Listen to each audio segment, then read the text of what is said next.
मुंडे हे सातत्यानं माध्यमांवरती खापर फोडतात आहे। एकीकडे महायुती मीडिया ट्रायल सुरू आहे, परंतु महायुतीचेच नेते मंडळी जे आहेत ते धनंजय मुंडेवरती आणि वाल्मिकांवरती आरोप महामंडळ नेते मंडळी नाही, खालचे कार्यकर्ते नेते मंडळींशी मी संपर्कात आहे।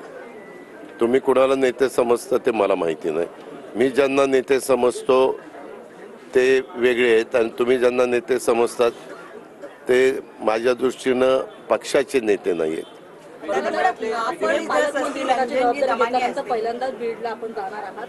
हो, 30 तारखेला मी उद्याच रात्री माझी सगळी कामं करून संभाजीनगरला जाईल आणि तिथून रात्री उशिरा जाता आलं तर रात्री उशिरा किंवा सकाळी अर्ली मॉर्निंग मी बीडला जाईल। अर्धा दिवस मी बीडला आहे। मी तिथले पालक सचिव वाघमारे आहेत, त्यांनाही मी सूचना केलेली आहे की तुम्ही पण या, कारण पालक सचिव असले की आणखीन मला सोयीचं होईल। आणि बाकीचे जे कोणी DPCचे मेंबर असतात त्यांनाही निमंत्रित केलेलं आहे। DPCच्या करता जे अधिकारी वर्ग लागतो त्यांनाही सूचना दिलेल्या आहेत। म्हणून दुपारी तिथून निघून मग संध्याकाळी आपली ह्याची मीटिंग आहे पुण्याची। मी पुण्याची मीटिंग करणार आहे जिल्ह्याची, म्हणजे DPCची। दादा, नाना पटोले असतील, सुप्रिया सुळे असतील, हे सगळे वारंवार हे म्हणतात की आजपर्यंत नैतिकतेच्या आधारावर अनेक जणांनी जेव्हा आरोप झाले तेव्हा राजीनामे दिले। या सरकारमध्ये नैतिकता राहिली नाही आणि म्हणून ते धनंजय मुंडेंचा राजीनामा घेतला। आमच्या सरकारमध्ये नैतिकता आहे का नाही ते आम्हाला चांगलं माहिती आहे। बाकीच्यांनी फुकटचा सल्ला देण्याची गरज नाही।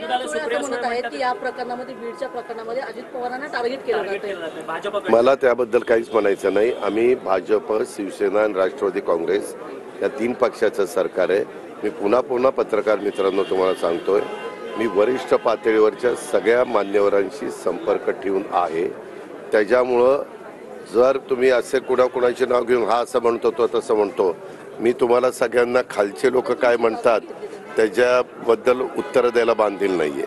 मी पुन्हा सांगतोय, त्याच्यामुळं मी आजच दुपारी अनेक विषयाच्या बद्दल मुख्यमंत्र्यांशी चर्चा केलेली आहे। त्याच्यामध्ये हा पण विषय होता आणि ह्या विषयाच्या संदर्भामध्ये सगळ्या काही इन्क्वायरी आणि चौकशा चाललेल्या आहेत आणि त्यामध्ये मी पुन्हा सांगतो की कुणालाही पाठीशी घालण्याचं कारण नाही।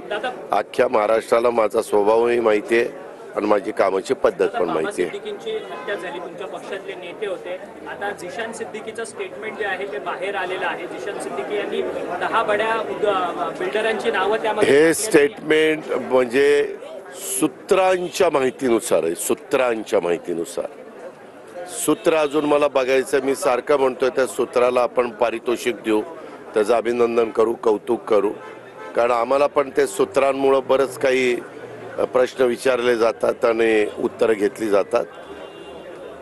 ऑथेंटिक माहिती डिपार्टमेंटमधनं जर आली तर त्या संदर्भात, कारण मी पण ते आमचे सहकारी होते, अतिशय महत्त्वाचे जबाबदार नेते होते, त्याच्यावर ती घटना झाल्यापासून मी पण पोलीस खात्याच्या पण संपर्कात आहे आणि देवेंद्रजींच्या पण गृहमंत्री म्हणून त्यांच्या संपर्कात, मुख्यमंत्री म्हणून संपर्कात आहे। चौकशी त्याबद्दलची चाललेली आहे। तुम्ही जे म्हणताय, तुम्ही जे दाखले देताय ते सूत्रांच्या माहितीनुसार आहे। परंतु झिशान सिद्दीकी यांनी स्वतःहून सांगितलंय की काही बिल्डर त्याबद्दल एक मिनिट, उद्याच्याला तुम्हाला जर कुठली माहिती असेल, ती माहिती जर पोलीस खात्याला मिळाली तर पोलीस त्या अँगलनी पण चौकशी करतील, त्या अँगलनी पण त्यांना जो काही एकंदरीत अधिकची माहिती मिळवायची ती मिळवण्याचा प्रयत्न करतात। न्याय उशिरा मिळत असेल तर तो एक प्रकारचा अन्याय आहे असं म्हटलं जातं। तुम्हाला एक माहिती आहे असं म्हटलं जातं, एखाद्या निष्पाप व्यक्तीला जर शिक्षा झाली तर ती कदापि कुणी मान्य करणार नाही, अशा प्रकारचं न्यायालयात म्हटलं जातं।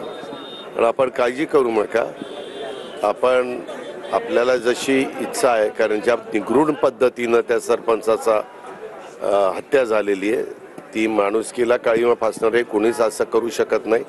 त्याच्यामुळे ह्याच्यात जे जे दोषी असतील त्या सगळ्यांना फासावर लटकवण्याच्या करता हे शासन कटिबद्ध आहे, प्रयत्नशील आहे आणि त्या पद्धतीनं तपास चालू आहे। धन्यवाद।